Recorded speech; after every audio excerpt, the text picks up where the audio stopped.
Easy attack strategy ba ang hanap mo? Na kaya ng kahit sinong player, mapa-casual gamer man o competitive?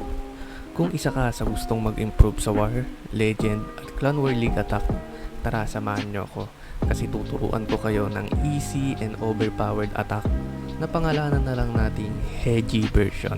Let's go! So, simulan natin sa army composition at hero build. Ang attack na ituturo ko ay Hydra na naka-recall spell, syempre para astig. So sa army composition, pwede mong baguhin yan. Depende sa trip mo. Pero itong army na to ang pinaka-basic gamitin at masasabi kong kaya ng lahat. Kung gusto mo ng medyo interesting o medyo upgraded, bawasan mo lang yung dragon mo, dragon rider. Tapos pwede kang maglagay ng super loons, wall break, headhunter, at baby drag. Sa hero build naman, isa lang ang pinakamahalaga na masasabi kong dapat meron ka, which is itong Giant Arrow. So take note guys, kasi level 9 lang na Giant Arrow ay palag-palag na yon, at yun yung marirecommend kong level na pwede mo nang gamitin yan.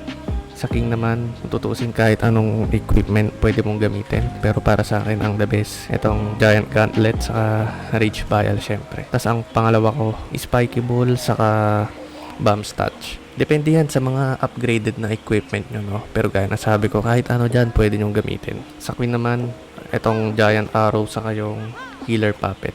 Warden, Eternal Tome ang pinakamahalaga, kaya huwag nyong tatanggalin yan. Tapos yung pangalawang ability, pwede mong palitan. Pwede ka mag Healing Tome, pwede ka mag Rage Gem, no? Sa RC naman, para sa akin ito ang the best. Hog Puppet sa kayong Ace Vial. Pero kung hindi siya upgraded sa'yo, pwede mo namang gamitin yung basic equipment ng RC. Hindi naman issue yun. Kahit ano dyan sa equipment na RC, pwede mong partnerin. Pero para sa akin, ito ang the best pa rin. Saka pangalawa, Rocket Spear sa kayong Seeking Shield. So ayun, at gagawin ko yung best ko syempre para makapag-explain na maayos. Kaya sana makasunod kayo. Ano nga bang una mong titignan? So una mong titignan syempre kung saan mo gustong ilapag yung mga dragon mo. So saan ba tayo dadaan? Ganon. Kunwari gusto ko dito dumaan. So ano nga bang pwedeng maging threat sa atin kung dyan tayo dumaan? Syempre itong air sweeper na to, no? So ngayon tatanggalin natin yan gamit yung Giant Arrow natin. Bukod dito sa air sweeper, ano pa ba yung pwedeng maging threat sa mga dragon natin? Siyempre yung mga kalat sa gilid. So lilinisin natin yan para yung dragon dire-diretsong makapunta kung saan mo man gustong padaanin yung dragon mo.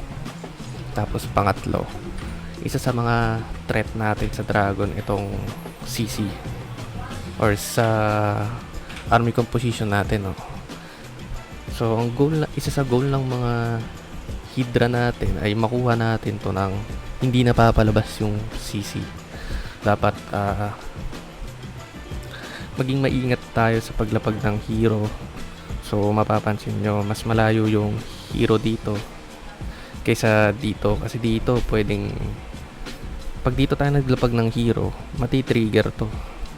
Pwede niya matrigger yung CC, I mean. So siguro dito natin ilalapag yung hero natin para makapag-clean up dito, no? Para hindi lumabas yung dragon. So ayun, try natin. So gaya na sabi ko, ito yung magiging threat sa atin. Gusto natin dumaan dito. Kaya ngayon, tatanggalin natin to, no? Try natin.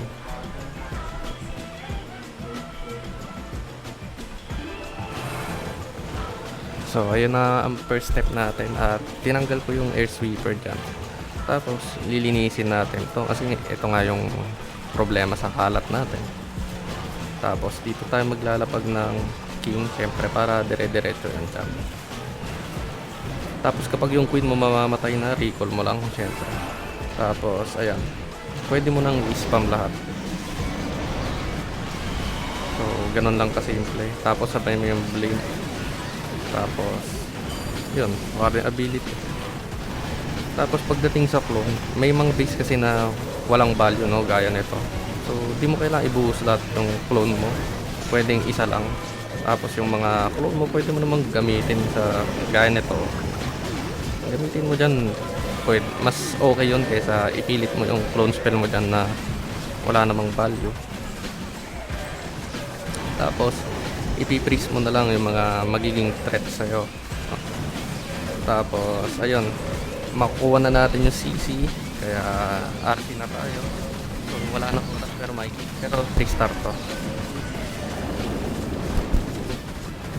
Kung ako, ganun yung tinitignan ko, no? Ganun lang kasimple kung paano gamitin yung version heavy attack.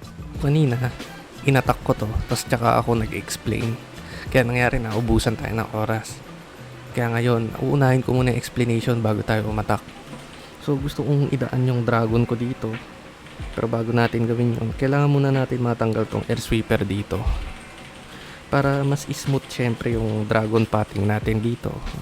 At hindi siya magkakaproblema sa air sweeper. So tatanggalin natin yan gamit giant arrow. So saan tayo maglalapag ng queen? Gusto kong ilapag yung queen ko dito. Banda dito. So dyan ko kukunin yung buwelo ng giant arrow natin para makuha natin to. Tapos lilinisin natin to. Konting linis lang.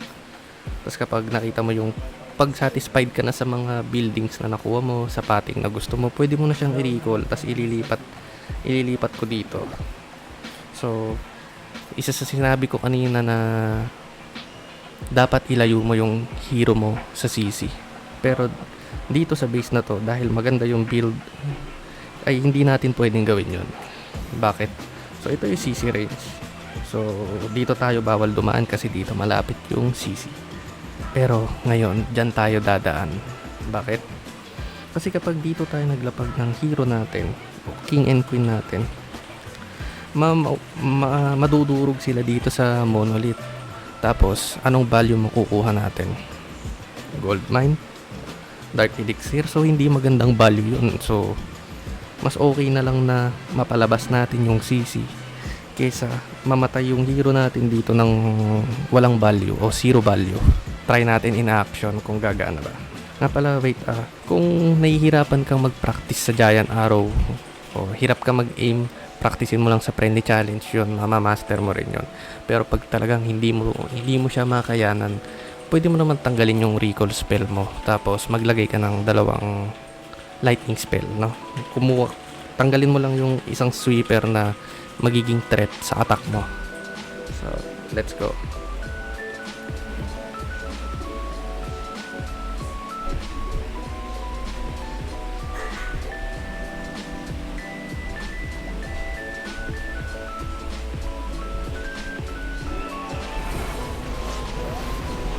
So, ayun, natanggal natin yung air sweeper.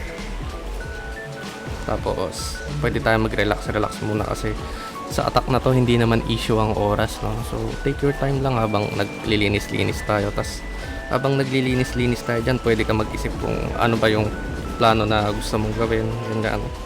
So, dito, satisfied na ako sa value na nakuha ng queen. So, pwede na tayo maglagay ng king and queen dito. Tapos, yun. I-spam mo na lahat. Ganun lang kasimple. Tapos, ayun. Sasabay lang natin sa warden ability yung blink. Ayan. Para maganda, no? Tapos maganda yung clone value dito. So, dyan tayo magko-clone. So, bababa yan papunta dito. Lumabas yung CC, not a problem. So, dito parang problema yung monolith. Kaya habang nagtatank yung mga dragon, ay ilalapag ko na yung RC ko dyan. Tapos, ayun na, 3 star na to.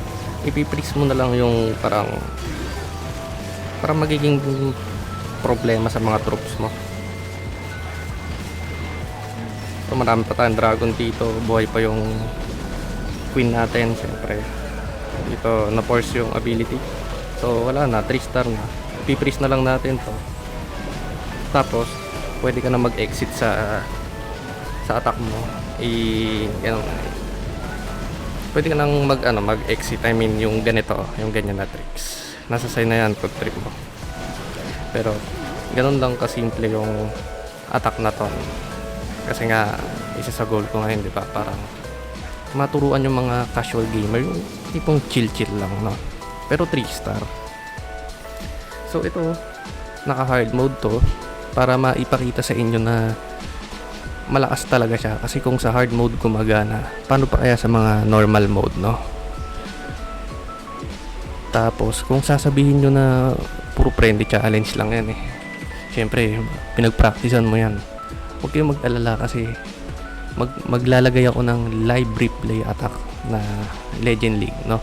Panoorin nyo na lang. Thanks sa pakikinig at sana nakatulong ako sa inyo. At kung may natutunan at nag-e-enjoy kayo sa vid ko, please huwag kalimutang mag-follow, heart react, and share sa vid na to. Follow nyo na rin ang FB page at YouTube channel ko. Search nyo lang yung name na nakalagay sa left side kasi yan ang magiging motivation ko para gumawa pa ng mga tutorial attack. Again, thank you ng marami and enjoy watching. Calm before the storm, gold and diamond, jewels behind the throne, into the night, out of the dark, take to the sky, chasing the stars, all that we said, all that we are, waiting to fly, this is the start. Hide and seek, reason and rhyme, grand and glorious. Living the dream, yours and mine, euphoria.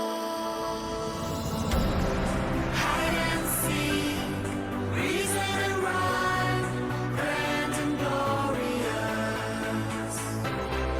Living the dream, yours and mine, euphoria.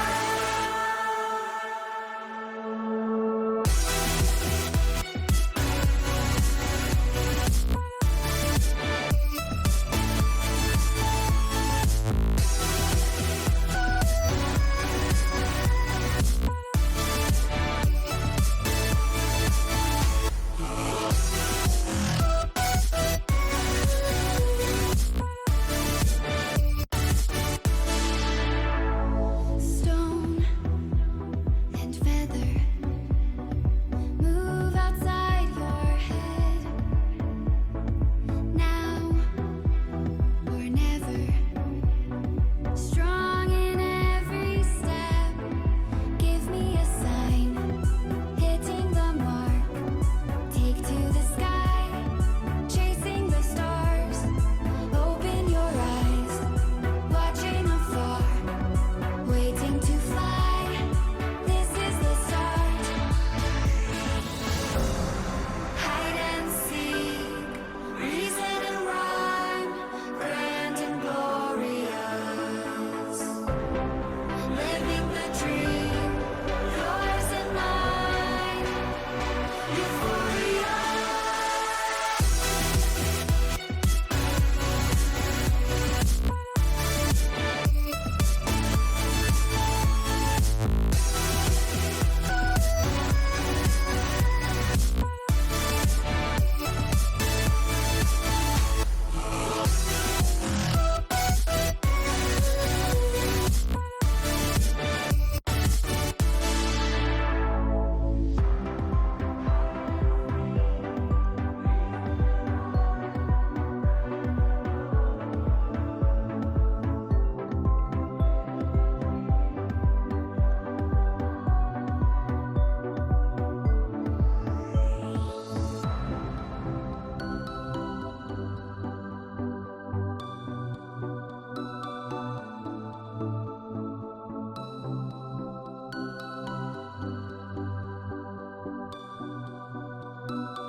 Za uwe fruik ni maya nifta banting nikunting nari tumpaya kato sake akato se ekon talana weruta yasi.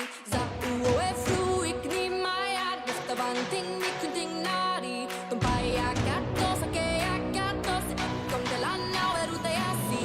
Za uwe fruik ni maya nifta banting nikunting nari tumpaya kato sake akato se ekon talana weruta yasi.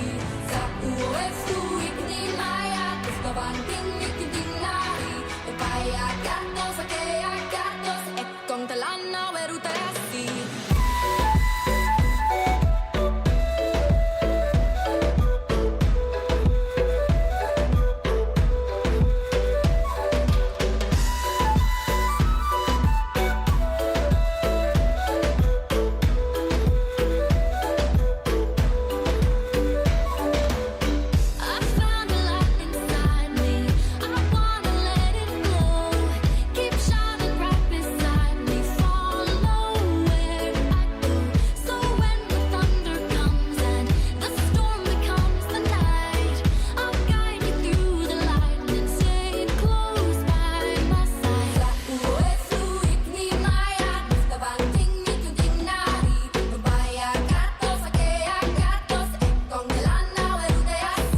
and broken noise. So don't let me fall where I don't belong. I can't go back and lose it all.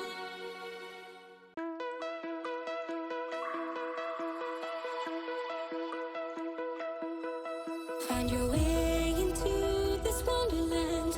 Cross the